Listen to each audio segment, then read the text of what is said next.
Hey everybody, Zach here, and we're going to be talking all about universal design for learning.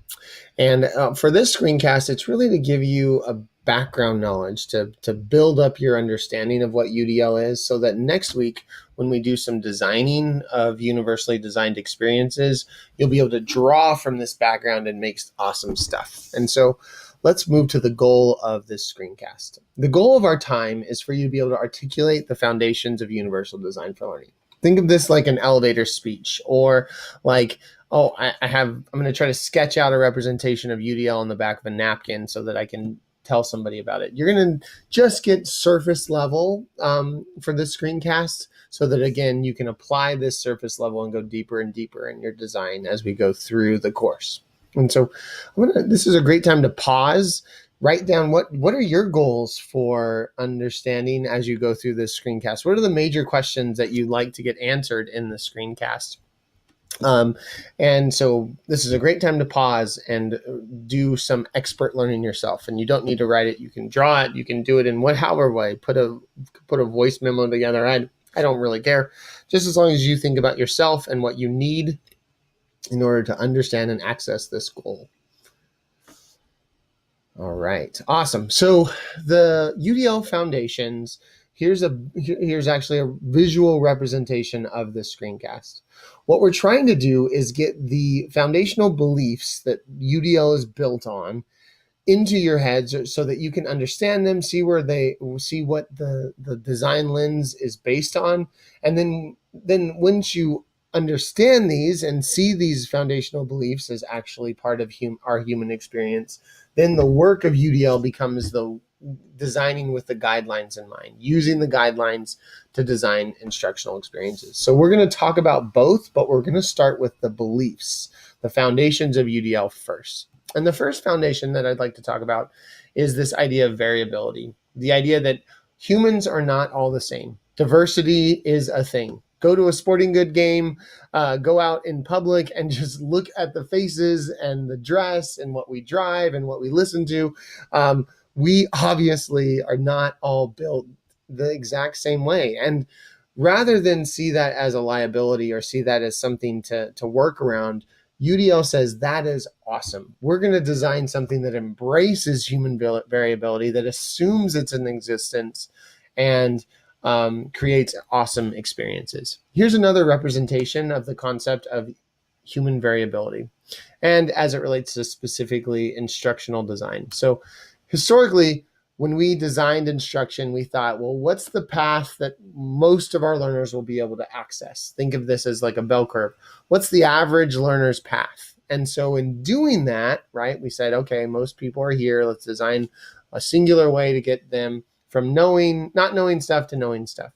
In doing that, we created a rather narrow kind of lane for people to walk where they had to adjust to the design rather than having the design adjust to them. And what UDL is doing is saying, why not just do an adjustable or flexible design that is able to adapt to the needs of the people? So an example of this is, or how it does this, is by looking to the margin. So who are the people that are absolutely not being served well? Doesn't matter what their label is, doesn't matter what their support needs are.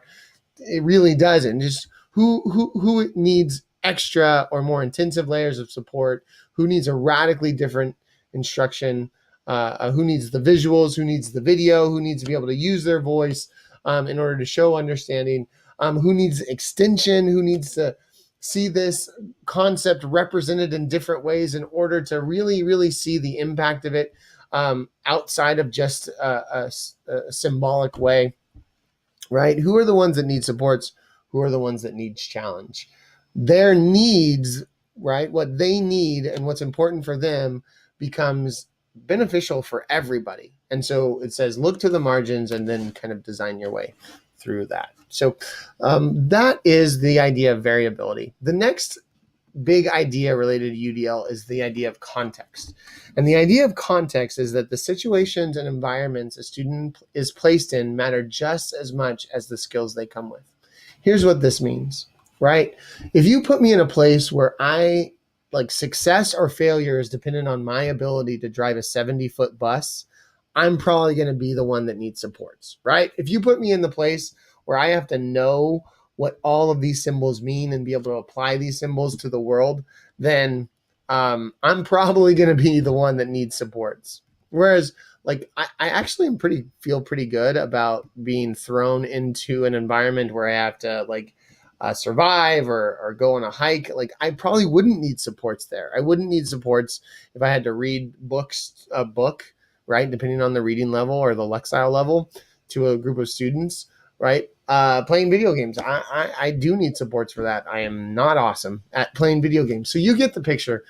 Context actually makes us, the learner themselves, more variable within themselves, right? Meaning, like, it's not just that the world around us has variability and like the humanness of the room and the humans that are in the room. Also, like, people themselves, me as an individual, I have variable skill sets. And depending on the context, there'll be contexts where I just can knock it out of the park with no supports at all. And there'll be contexts where I'll need a ton of supports, or I wouldn't even be able to access unless I had like some very specific and long-term instruction happen. And so this is the idea of context, that we are really, really dynamic and diverse in what we need. So Todd Rose talks quite a bit about this whole idea of a learning profile. And he talks about a jagged learning profile and the idea that we need supports in some contexts. We don't need supports in others. We need an instructional model that's able to meet us where we are, right? That's flexible. And the other thing that's, something I'm passionate about then is really exemplified through a jaggedness or a jagged learning profile is the labels we give kids aren't always that helpful. Meaning, if for a specific context I see that a kid needs supports, and so I call that kid my low kid. Oh, this is my low group, or he's one of my low kids. Oftentimes, this label will follow those students into places where it has no business, right? Because they've been labeled low, the system doesn't see them ever as being the high kid, right? And so in this context where speaking is what is primarily rewarded, or where it's built on, that kid, because they're labeled as low, oftentimes the teachers or the educators or the system designers don't give them the opportunity to be high or to be a kid that can shine. The same thing here, though, for the kid that's labeled as high. Because they're labeled as high in this specific area and everyone expects that highness to be able to translate across contexts, oftentimes the system is ill prepared when they struggle or doesn't know what to do, or expects them never to struggle and never to need interventions or remediation. And so that kid isn't given the dignity to need help and to say, I don't know how to do this system, like, help me understand. And so the whole idea of context allows us to look at our learners more diversely and really undergirds the importance of being able to design instruction so that it's really flexible. So that if you come into this context and you need supports, we have the supports already built for you. If you come into this context needing challenge or needing something new or novel because you already have a lot of background knowledge of this, then we have a path and we can design something for you. It's just being flexible. It's having a multiple paths so that kids can access wherever they are. This last little slide here is a fun slide because it's a story representation of context. So I was a former special day class teacher. That was my first job out of college, was to work in a special day setting.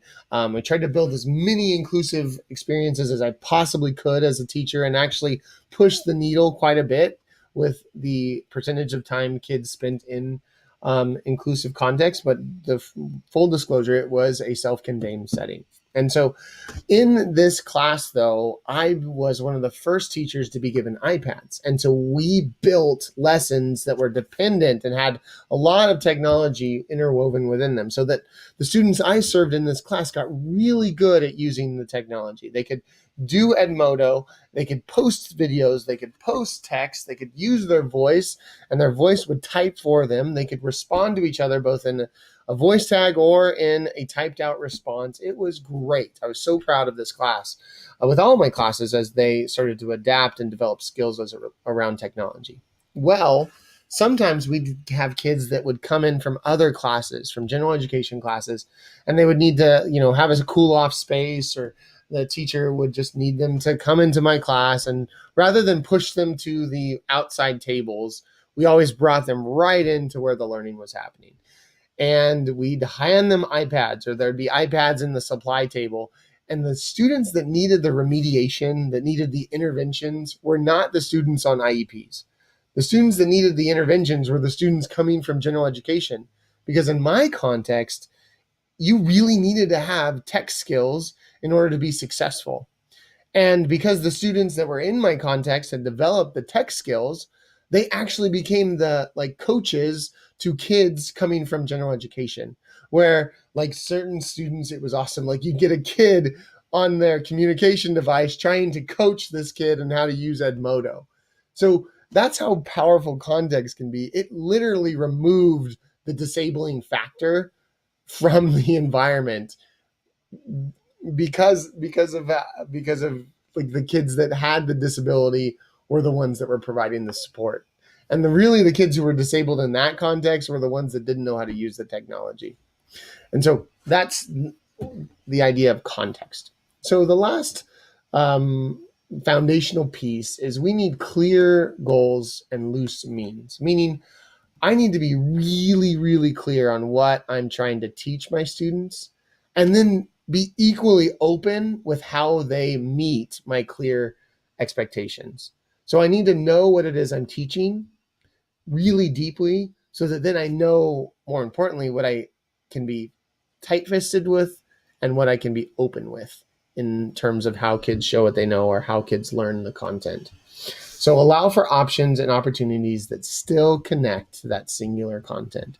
So, and the reason for this is that we need to remove instructional barriers for our students. So for our students who are, we lost it. Let me bring it back.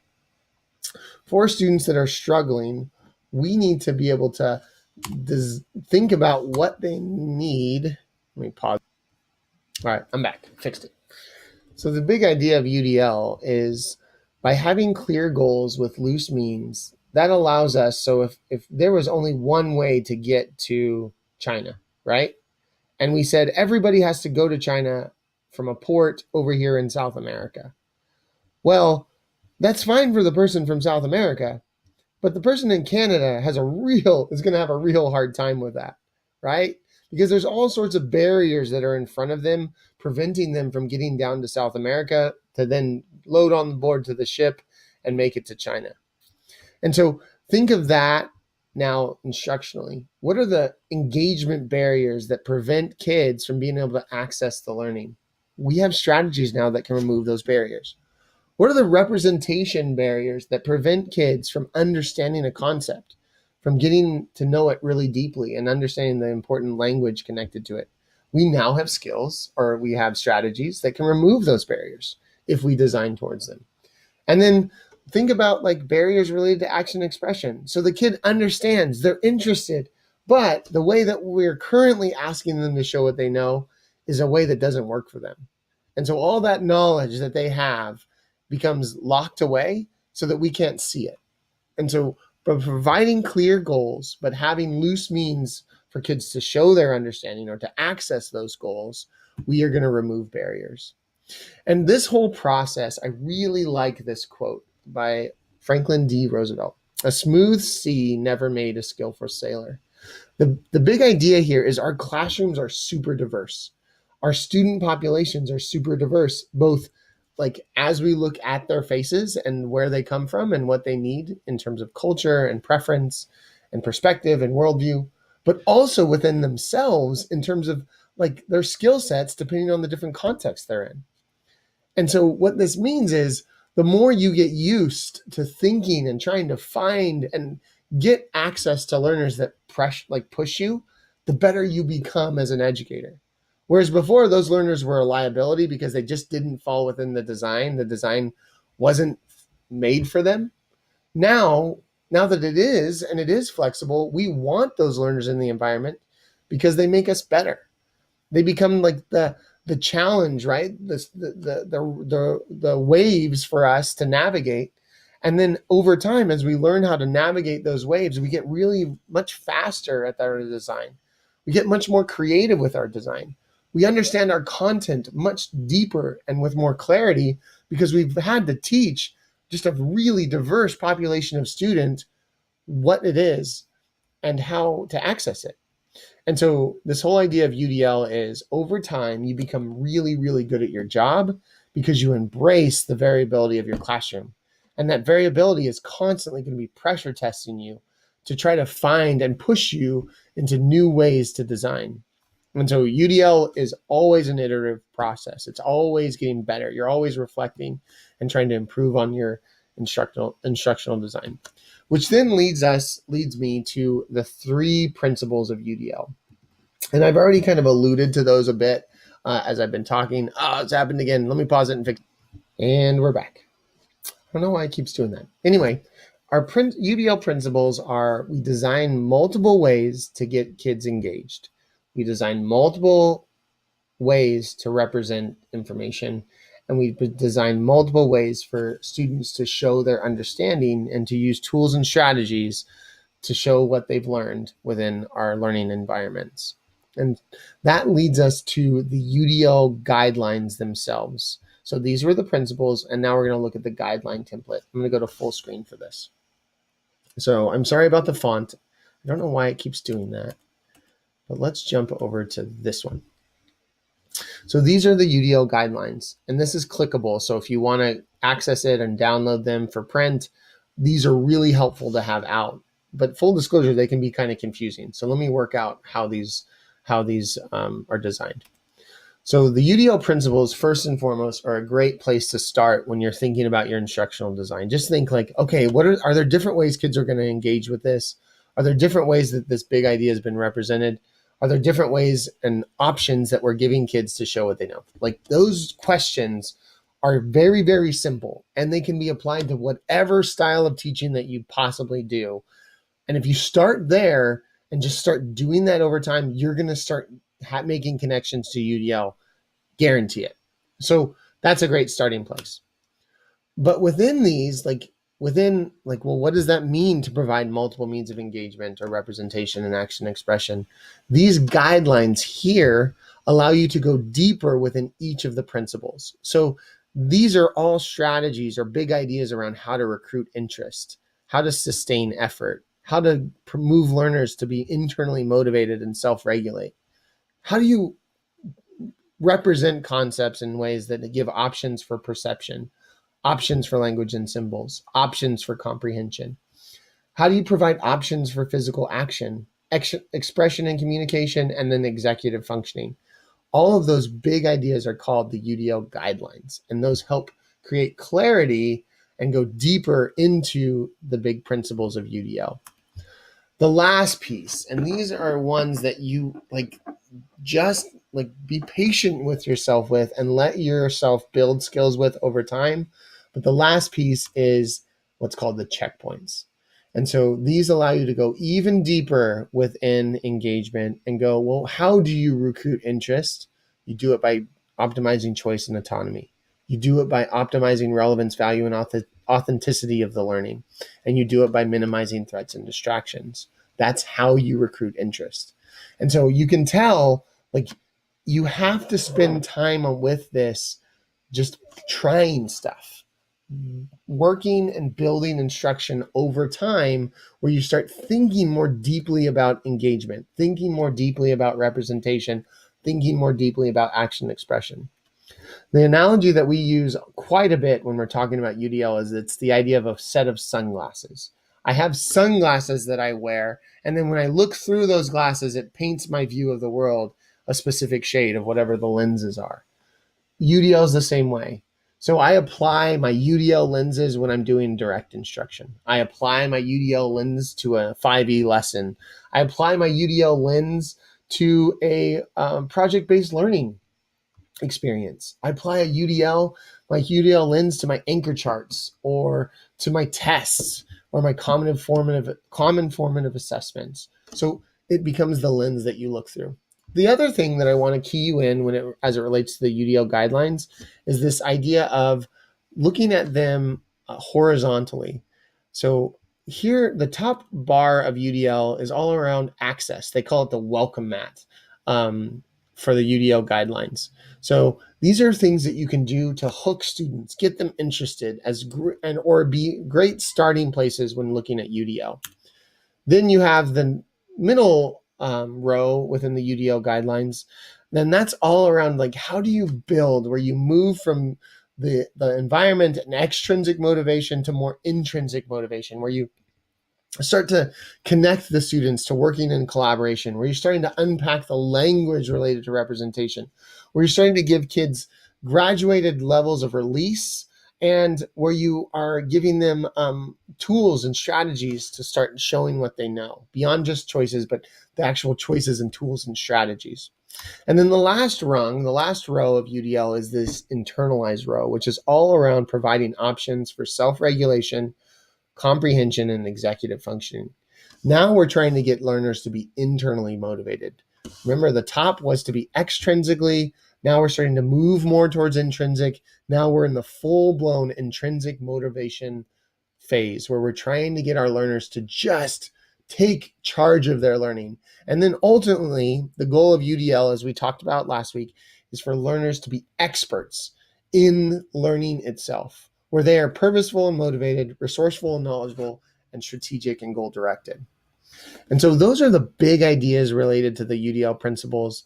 Let me run through quickly some more depth within the UDL principles. So multiple means of engagement, you're really trying to work to answer the question of why. And so my favorite story to answer the question of why, or to represent the idea of multiple means of engagement, is the time that my daughter and I hunted dinosaurs. And so this is Amy, this is Grace. They're way older than this now, but I love that picture to death. And Grace was 2 years old one night, and we woke up to screams. My wife and I did. Like the scary kind of screams where you freak out as a new parent. And it was Grace. Amy wasn't around yet. And Grace was screaming in the middle of the night about dinosaurs, saying, "Daddy, there are dinosaurs all over our room. They're going to eat me." She was freaked out. So my wife and I caught our breath, right? Didn't realize that everything was okay. And then we proceeded to teach Grace how dinosaurs were extinct, how they're not around anymore, how it's not possible for a Tyrannosaurus to even fit in your room, like crazy adult stuff like that. Well, the next night rolls around and 2:00 hits, and sure enough, screams again. So we are a little less urgent this time. We're a little less freaking out, and we're like, okay, here we go. So we walk into her almost said classroom. You can tell I'm thinking that was my problem, right? I walk into her bedroom and I'm like, "Baby, don't you remember last night? Dinosaurs are not a thing. It's impossible for them to be in your room. Don't you remember my awesome lesson about evolution and how dinosaurs were extinct?" Talking about extinction to a 2-year-old at 2:00 in the morning is really, really the definition of craziness. So put her to bed. Next night it rolls around, screams again. And so this night, in a moment of pure exhausted genius, I just said, "You know what? Turn on all the lights in the house." And so her and I, we flipped on all the lights. We suited up in imaginary hunting gear, and we cleared every single room of dinosaurs. She'd point it, I'd take it out. She'd point it, I'd take it out. She'd point it, I'd take it out, until I made her tell me, "Okay, Grace, are we clear of dinosaurs?" "Daddy, yeah, we are totally clear of dinosaurs." And then we lit a pretend campfire in her bedroom, and we had delicious dinosaur burgers together at around 2:15 in the morning. So put her to bed. She's excited, freaked out. I'm having a great time. My wife thinks I'm an absolute nutball. And so when the next night rolls around, 2:00 in the morning, Grace sleeps through the night. It's one of those things where, as a new parent, you're like, yes, she did it. We got a full night's sleep. And the reason for that is because rather than forcing Grace to enter into my story, right? Forcing Grace to try to think rationally at 2:00 in the morning, I knew Grace. I valued Grace. I thought about Grace and her perspective and her kind of worldview. and I connected and I designed my way out of it based on what she needed. That's engagement. That's the big idea around engagement is our learners come in with perspectives, with preferences, with worldviews. And we have to know our learners well enough to be able to connect those stories to the content that we need to teach. And then when we do that, we both value the humanness of our learners, we get really good at understanding our content, and we get them really excited about going deeper and deeper so that eventually it just becomes being about their content.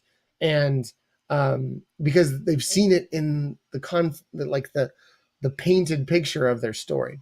And so that's the big idea of the engagement guidelines. So the first one is providing options for recruiting interest. The second one is providing options for sustaining effort and persistence. And the third one, I'm probably going to blow this, move my face down a little bit, is providing options for self-regulation. And I'm going to, the reason why these visuals are here is it reminds me of a story from David Rose where he talked about this is exemplified by three music teachers for me. My first music teacher was awesome. She was super fun, super engaging. She even let me bring my plastic trumpet and learn how to play. And she got me hooked. My second music teacher was my band teacher. He was the one that had me work within the confines of a team, had me learn how to play within a band, and I got only so far.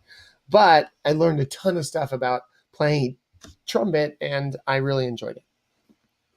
And then this last one, providing options for self-regulation, is now exemplified by my professor in college, who's, when I went to play for him, he said, "You know what? I don't even know if you're good enough."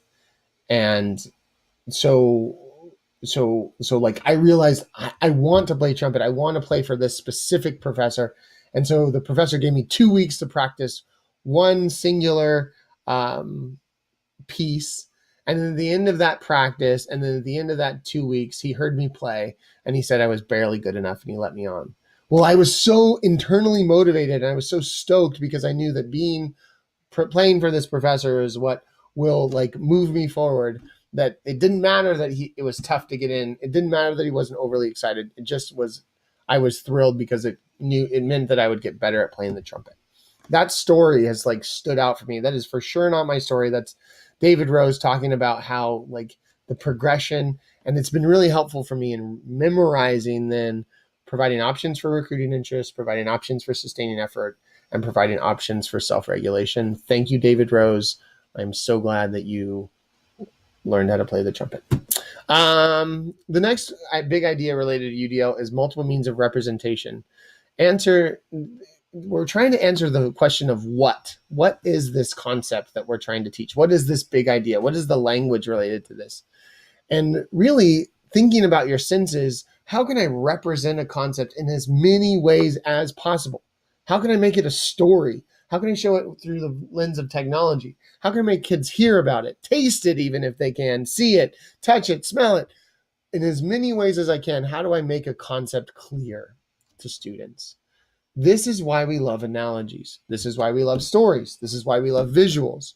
And depending on what I'm teaching, that's really going to be how I design or what I connect those representations to. We are not all visual learners. We are not all kinesthetic learners. We are not, that whole idea has been debunked for a number of years now. It's we pick and choose the best representations for us based on how we're feeling that day, what is going to be most clear for the goal, and what our preferences are, which change. And so it really comes down to us then, the designer, representing concepts in a myriad of ways so that we're just ready for how you're feeling that day. And here's a visual of that. So this is all around fractions. So the concept fractions, historically, we did it by just putting we did it this way, which is so funny to me. It's totally an example of that kind of singular path of the bell curve where we're this is what most people can get. And, if I represent it this way, I can teach a kid an algorithm and they get the right answer. But it's crazy because they have no idea what those numbers and symbols represent. They have no idea what this concept is when you just represent it through the symbols. And so by making fractions really, really deep and really, really interesting, by making it, showing it through cutting cake and fraction tiles and Cuisinart rods and time and delicious candy and base 10 blocks and number lines, now fractions becomes like really deep and even could become radioactive, where you start to understand fractions well enough where you see them in the space of life. That is representation. And so what we're trying to do with representation is we're trying to provide options for experience, so like how we perceive information, and those options can be customized based on the needs of kids, offer alternatives for auditory, alternatives for visual, just representing the concepts in different ways, as simple as I can. Then representing the language and symbols of a concept in different ways, because there's certain pieces of language that are absolutely, sorry, my kid is outside and she's reaching into a nest, messing with bird eggs, and I'm about to, okay, we'll edit that out. But anyway, options for language and symbols, and then options for like how to understand the big ideas related to a concept, showing them in graphic organizers, showing them drawing and making those connections. That's what multiple means of representation is. Now that allows us to jump to multiple means of action and expression. And this is a question where we're really thinking about the how of the learning. How do we show our understanding? And in this visual for me has always been really helpful in thinking about, like, okay, so here's the standard. Students will use place value understanding to round multi-digit numbers to any place. Multiple means of action and expression says, well, I can get kids to satisfy the rigor of the standard by doing a screencast, by drawing that out, by writing in a journal, by using base 10 blocks, by using a number line. I genuinely don't care how they round as long as they meet the expectation and the rigor of the standard. That is an example of providing multiple means of action and expression. And we can give kids options in strategies, we can give kids options in tools, and we can give kids options in product. But we should be giving kids options all over the place so that they can start taking charge of their own learning. My wife's out there making sure that the eggs don't get robbed. It's so awesome. You can't see what I'm seeing, but my middle daughter's getting in trouble right now. So I promise we're almost done. Hopefully you pause this if I got long-winded, because I do. But so these are the big ideas: providing options for independence, executive functioning. That's the real deal stuff. That's what we should be getting into, like, for our learners, where they take control of the learning, where they set their own goals, they set their own strategies, they have to manage different tools and resources, and they have to monitor their own progress. So that's the top, like that's the executive functioning idea.